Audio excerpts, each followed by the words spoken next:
Ya domingo de hora na de noite, lá triba Avenida Nelson Odibert, ex Sasakiweg, auto marca Alteza, lo mostra per control, arranca palo de luz e volta dalde em Barancanang. Missora Central de Polícia despachou a unidade policial de norte no sítio. Na chegada de primeira patrulha, a bem compreender com outro auto color preto.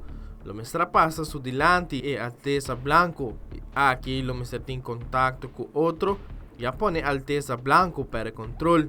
Polícia hace caminho para si na auto não chega cerca de acidente.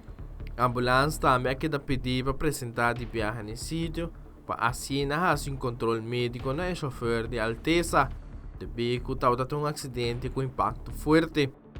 Personal de Elmar apresentar de viagem no sítio para começar com o trabalho necessário, para o palo de luz e aqui te guaiana de corrente forte caminho.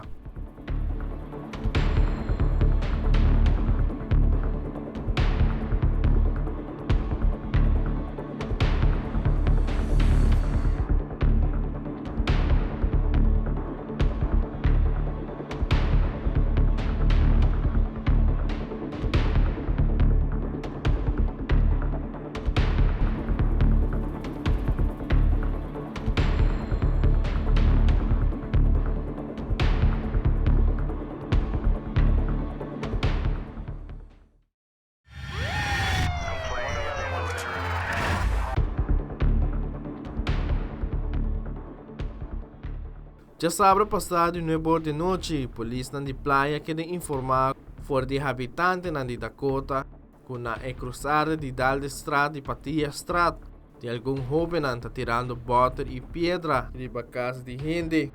De a unidade policial que dirigir no sítio, aqui bem encontrar com quantidade de 5 jovens, 3 homens e 2 mulheres, 4 de não menor de idade.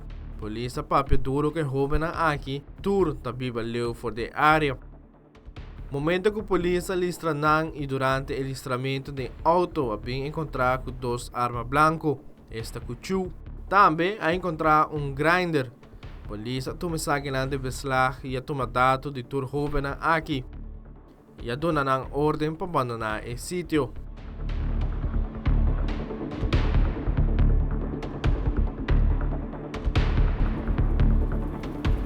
Wilfred van der Biesen, Tele Notícia.